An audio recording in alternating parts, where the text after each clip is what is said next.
왜? 자, 이번은 간설계 30쪽인데요. 수특 현대시 85쪽과 연결을 시킬 겁니다. 왜 그러냐면 조지훈이라는 놈이 나왔어요. 그래서 그 놈과 연결시켜보자. 그러면 일단 수특 현대시 4강에서 EBS에서 초점을 둔 게 뭐냐 한번 머릿속에 떠올려 볼게요. 현대시 4강이면 배운 지가 한참 됐다. 그죠? 머릿속에 다시 떠올려 보자. 얘는 자연현상이나 자연물이 있어요. 자연현상이나 자연물이 있거든요. 이런 자연현상이나 자연물을 통해서 시인은 그 아름다움을 표현하기도 하고 가치를 표현하기도 한답니다. 아름다움이나 가치를 표현한대요. 뭐 당연하겠지. 그래서 요 아름다움을 표현한 작품이 자연현상, 자연물을 통해서 아름다움을 표현한 작품이 뭐였냐면 조지훈의 뭐야? 이게 낙화예요. 이게 낙화였고요. 그 다음에 자연현상이나 자연물을 통해서 그 가치로움, 어떤 사랑, 뭐 이런 것들을 표현한 게 있거든요. 그게 뭔데? 동반자. 그게 뭔데? 김현승의 플라타너스. 요게 이렇게 실려 있었습니다. 그게 어디냐? 수특 4강 85쪽입니다. 그래, 그러면 조지훈의 낙화를 먼저 체크 한번 해보자. 조지훈의 낙화. 얘는 어떤 내용인가 보자. 잠깐. 먼저 경치를 원합니다. 경치를 논합니다. 어떤 경치냐면 내가 방 안에서 뜰을 바라봅니다. 자, 뜰이 있고 내가 방 안에서 이 뜰을 바라봐요. 바라보고 있습니다.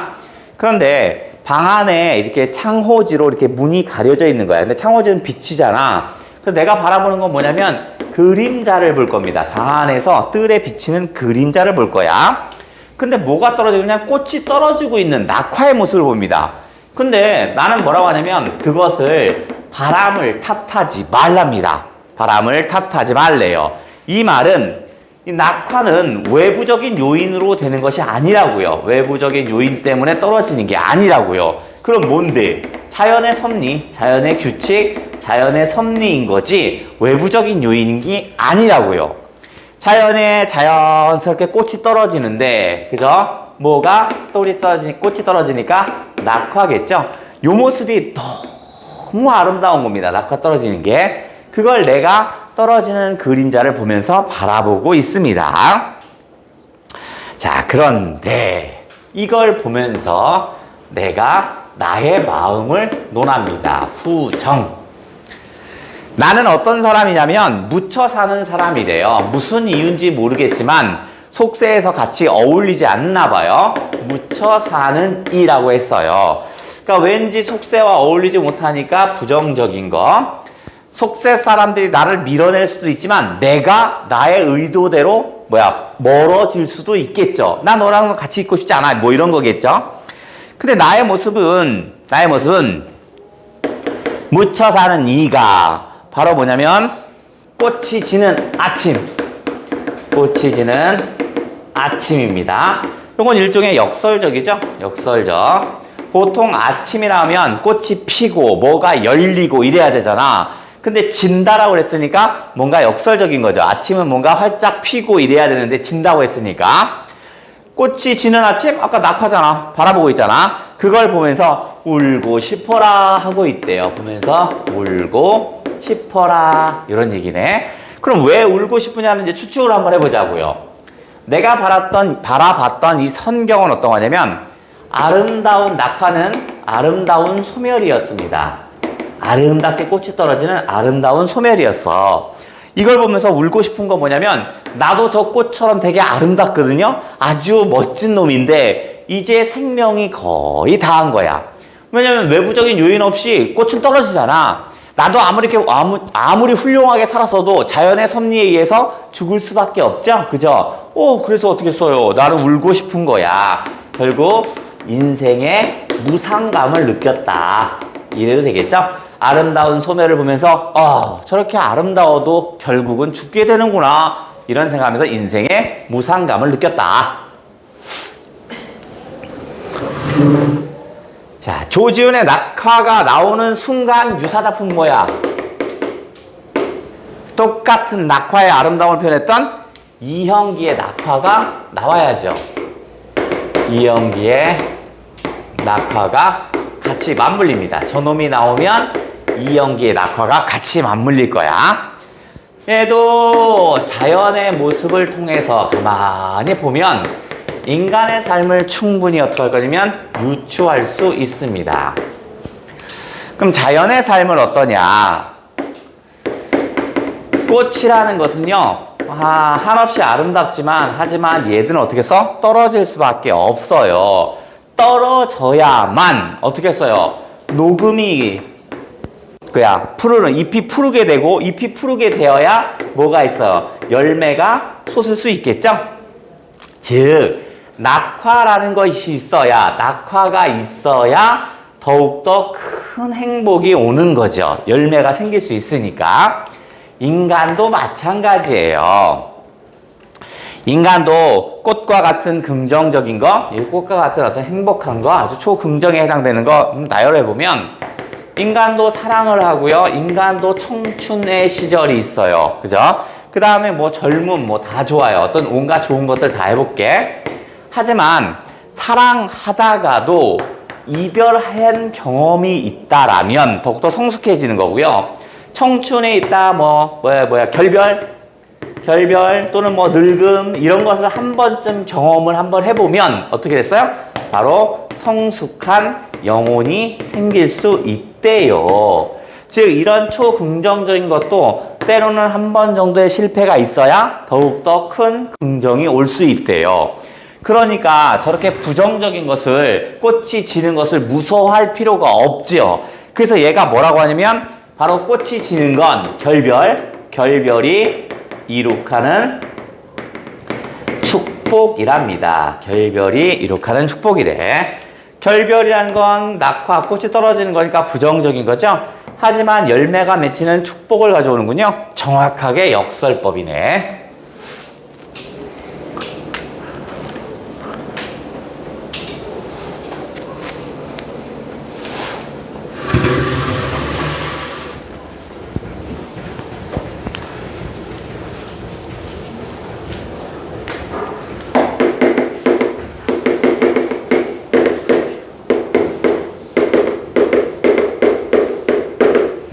자, 김현승의 플라타너스로 넘어가 볼게요. 플라타너스. 자, 플라타너스는요. 타너스는 일종의 가로수입니다. 가로수야. 그런데 이 플라타너스는요. 아주 커다란 꿈과 이상을 지니고 있어요. 엄청 커다란 꿈과 이상을 지녔어요. 그런데 얘는요. 자기 스스로 높은 꿈과 이상이기 때문에 스스로도 엄청난 높은 사람이 될 수 있어. 하지만 얘는 늘 사랑을 실천합니다. 그런데 인간의 삶의 사랑이 아닌 거야. 그죠? 인간의 생각하는 사랑이라는 거 뭐냐면 주고받는 개념이잖아. 내가 너를 사랑하면 너도 나를 사랑해줘. 이런 주고받는 개념인데 얘는 한없이 나에게 주기만 합니다. 그러니까 인간의 사모함과는 좀 다른 그런 경우야. 아주 모든 걸 주는 놈이야. 그 다음에 내가 슬프거나 기쁘거나 늘 그 자리에서 나를 맞이해 준대요. 그럼 뭐야? 외로운 삶의 위로를 해주는 존재였습니다. 그 플라타너스라는 나무는요. 자, 그 다음에 플라타너스도 나처럼 100년, 만년, 1000년 사는 게 아니더라고요. 그래서 유한성을 가진 면에서 동질감을 느껴지기도 합니다. 그죠? 그래서 나는 이렇게 훌륭한 플라타너스, 나를 위해서 늘 사랑을 주기만 하고요. 나의 위로가 되어주고 나와 동질감이 있어요. 나도 죽지만 얘도 죽어요. 그래서 나는 어떻게 써? 얘를 1번 예찬합니다. 플라타너스 너 정말 대단한 놈이야. 나는 1번. 그 다음에 두 번째, 그러면서 대단한 플라타너스야, 나와 함께 동반자로 있으면 안 될까? 나의 동반자가 돼주면 안 될까? 동반자로 삼고자 한다라는 내용이 이 내용입니다.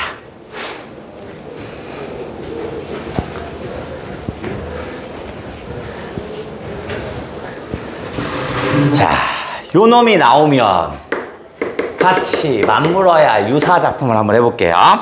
플라타너스를 마치 뭐야? 인간의 모습처럼 얘기하고 있죠? 그죠? 그러면 나무를 통해서 어떻게 써? 인간에 빗대고 있는 거죠? 그죠?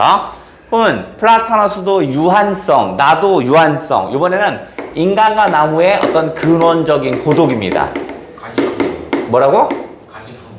가시고기라고요? 자, 근원적 고독에 대해서 한번 얘기해 볼게요. 자, 내가 나무가 나온다 그랬죠? 자, 유성에 갑니다. 저 대전, 바로 대전 옆에 있는 유성에 가서, 유성에서 지금 바뀌었지만 조치원, 지금은 어디라고 생각하시면 되냐면 세종이라고 생각하시면 됩니다. 거기를 가다가 나무 하나를 발견합니다. 근데 그 나무가 뭐처럼 보이냐면 마치 수도승처럼 보입니다. 뭔가 암자 같은 데 앉아서 나무에 무탑을 관세음보살 이거 외치는 것 같은 거야. 아주 과묵한 모습의 나무를 한번 봅니다.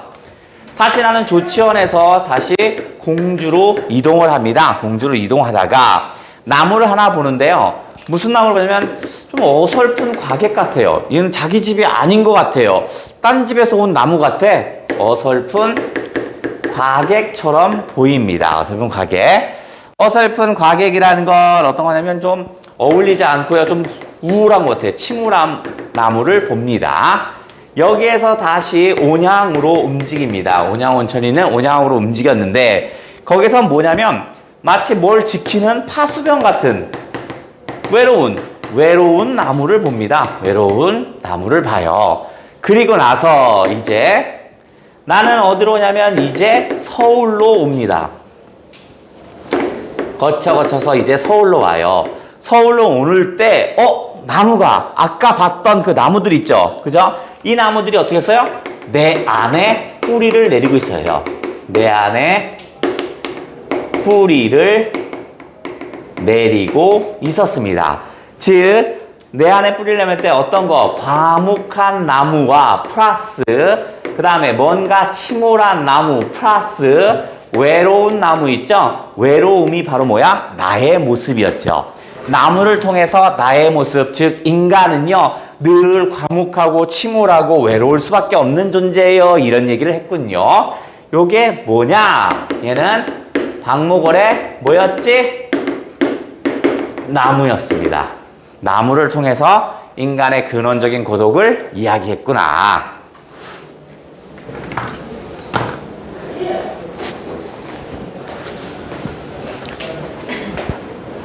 올라가요. 뭔 소리야?